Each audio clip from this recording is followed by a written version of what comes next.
Question: in what does human misery consist? And he posited that the root of all human misery is loneliness.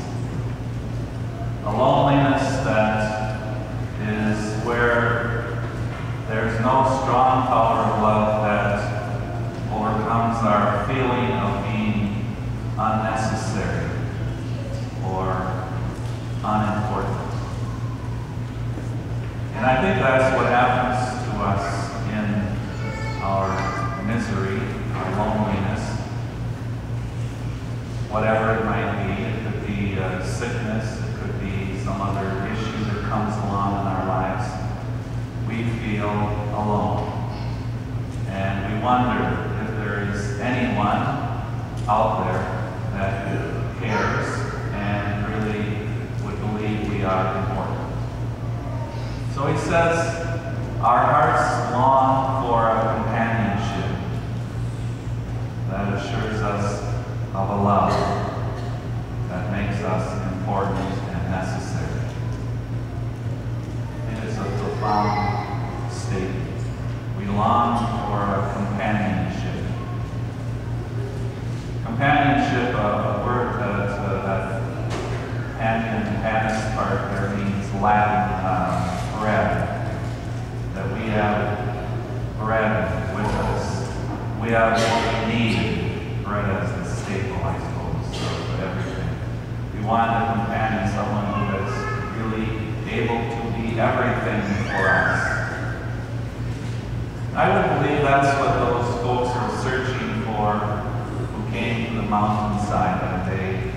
They had heard about Jesus and his presence to those who were especially in misery, who were alone in their sicknesses and their struggles. And they came searching for that person or that presence that would give them a lasting love and show that they were important and valuable and necessary.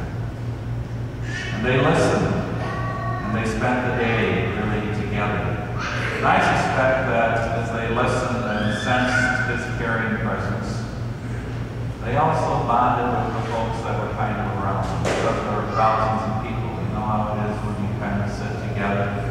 You begin to bond with those around you. And there is even a companionship that happens there.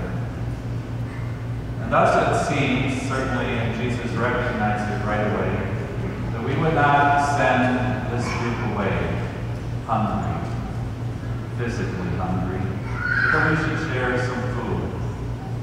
So often a part of how we gather in companionship is that often we pull out some snack or we have a meal together.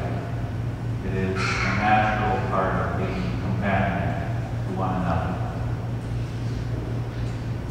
Gallup made a study a while back, and I found their results interesting. They said that when a family eats together at least 5 times in a week, that family has a greater sense of love and peace present within them. And that those children raised in a family where they eat at least 5 times a week, those children get higher grades. They tend to be less trouble. They also easily get involved in drugs. They are just more settled. It challenges us, I think, in today's world. I was thinking, I counted up as I grew up as a child. I think we probably ate together 15 or 20 times a week. There wasn't fast food at those times so much, and just the way life was, we ate together most of the time. Well, that's not the case anymore, is it? Our world has changed drastically.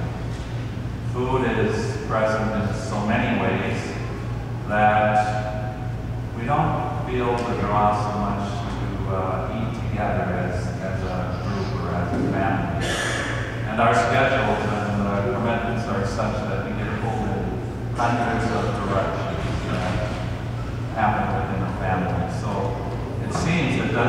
happen so easily anymore. But I think it's still a worthy goal that families that you are thinking about the fall coming upon us soon. It's another month or so before school starts. It would be a good discussion as a family.